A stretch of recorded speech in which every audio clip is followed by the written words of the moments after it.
Seorang pria dengan menggunakan jaket hitam serta kacamata klasik zaman 90-an memasuki ruang tamu. Sepertinya orang itu sudah paham lokasi dari ruang tamu di rumah ini. "Nah, Ali ya?" tanya Pak Sobri. "Iya Pak, bagaimana kabarnya?" tanya kembali Ali. "Alhamdulillah Bapak sehat.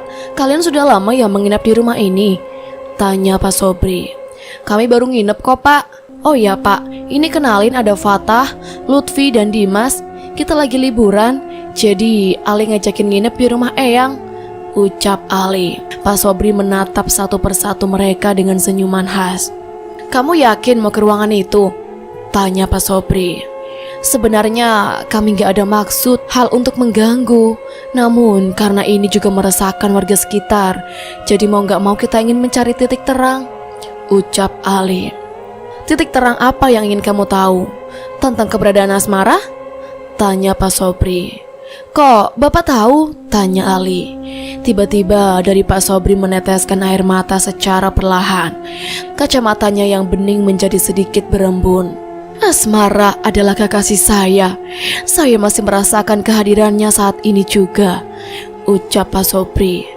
Ali dan yang lainnya langsung terkejut.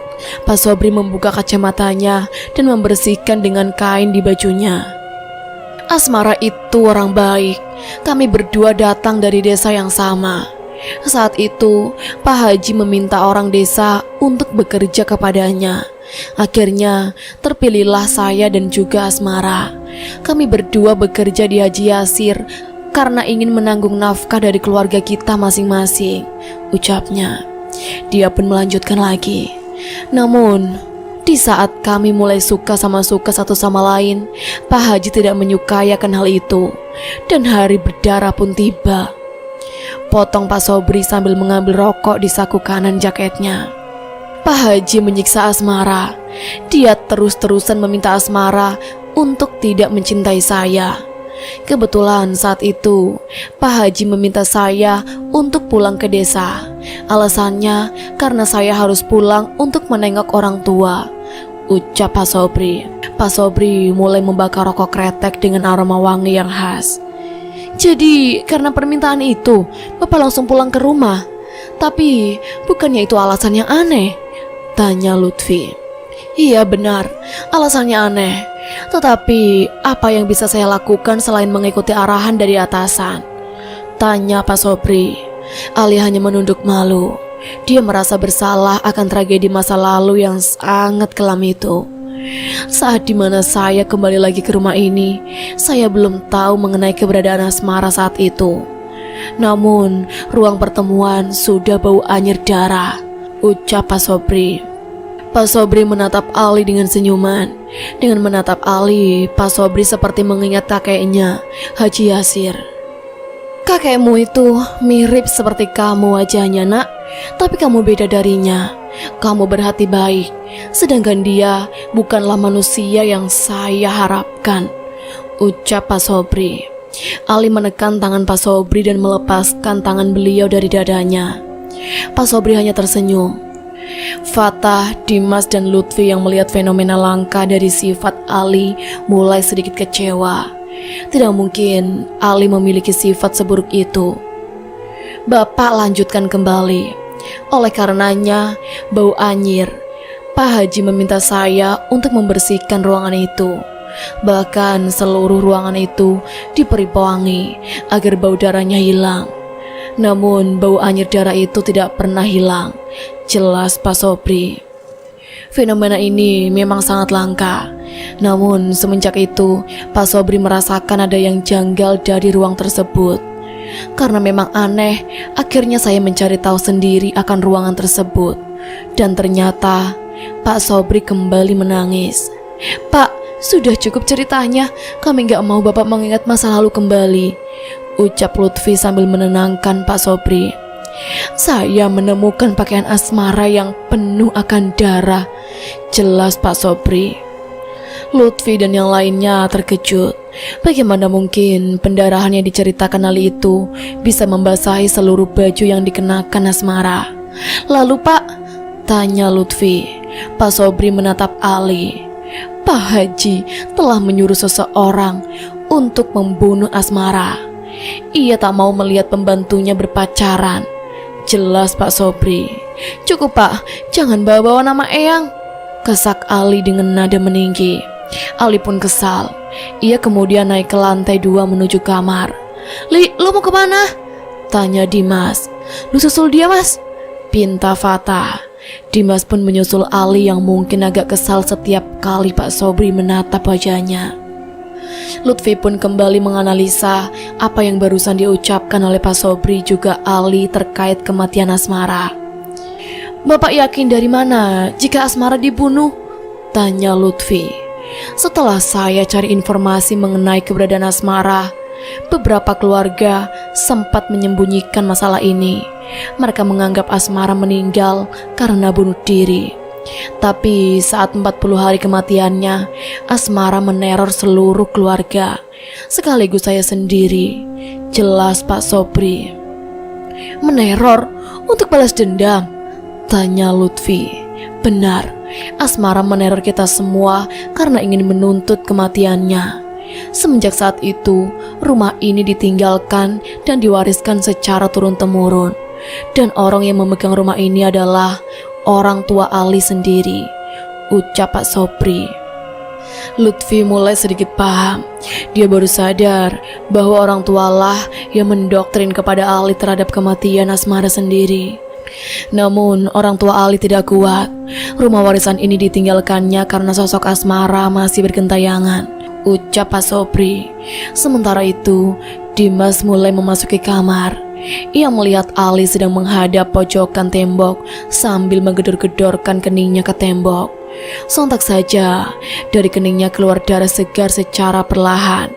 Ali, lu kenapa? Teriak Dimas yang mencoba menghentikan Ali. Namun saat Dimas ingin mendekat, ia kemudian didorong oleh Ali hingga terjatuh. Li, lu kenapa? Tanya Dimas. Ali membalikkan badannya. Ia kemudian menangis dengan kepala yang sudah berdarah-darah. Mas, bantu gua, pinta Ali. Tubuh Ali langsung terpental ke tembok. Ali! Teriak Dimas. Lutfi dan yang lainnya mendengar teriakan tersebut. Pak, Ali pak, ucap Fata. Asmara, itu dia hendak membunuh Ali, ucap Pak Sobri. Akhirnya mereka bertiga pun segera berlari menuju ke lantai 2 untuk menyelamatkan Ali dan juga Dimas. Menuju kamar di lantai 2, Ali pingsan di tempat. Dimas kemudian ketakutan. Ia melihat bayangan hitam dari balik pintu. Tidak, jangan pergi, teriak Dimas. Lemari-lemari mulai bergeser. Dimas semakin ketakutan. Ia menutupi kepalanya dengan kedua tangan dan Dimas mulai dirasuki Asmara. Saat yang bersamaan, Luffy dan yang lainnya datang. Mereka bertiga terkejut saat melihat Dimas sedang menggigiti tangannya hingga berdarah. Dimas, lu kenapa? Teriak Lutfi sambil menahan mulut Dimas untuk terus menggigiti tangan. Pak, ini bagaimana? Teriak Lutfi. Lutfi? Teriak Fata. Lutfi melihat kondisi Ali yang sudah terbujur kaku. Bersama dengan itu, Dimas langsung melemas. Ia terjatuh. Pak Sobri pun berlari ke arah ruangan pertemuan itu. Lu jaga mereka berdua, gue mau samperin Pak Sobri, teriak Lutfi. Tapi, woi, lu mau kemana? Jangan tinggalin gua, teriak Fata. Pak Sobri mulai memasuki ruangan demi ruangan. Ia pun sampai di ruangan pertemuan dan membuka ruangan tersebut dengan perasaan haru. Pak Sobri melihat seseorang wanita sedang berdiri sambil menangis. Pak Sobri merasakan itu bukan sosok Asmara, melainkan iblis yang merasukinya. Mati kalian semua, teriak sosok itu. Pak Sobri terpental hingga tubuhnya menghantam tembok. Darah segar keluar dari mulutnya. Lutfi mendengar suara dentuman dari sebuah ruangan. Ia pun mencari arah suara itu dan melihat ada sebuah ruangan terbuka lebar. Itu ruangannya. Saat dimana Lutfi mulai memasuki, ia terkejut saat melihat Pak Sobri bercucuran darah dari mulutnya. Pak, bapak kenapa? Tanya Lutfi. Itu bukan Asmara, itu adalah iblis suruhan yang menyerupai Asmara, ucap Pak Sobri. Terus apa yang harus saya lakukan, Pak? Tanya Lutfi. Pak Sobri mengambil sebuah korek dari sakunya. Ia kemudian berkata, bakar bajunya, iblis itu akan hangus, ucap Pak Sobri. Di mana bajunya? Tanya Lutfi. Pak Sobri menunjukkan ke arah guci.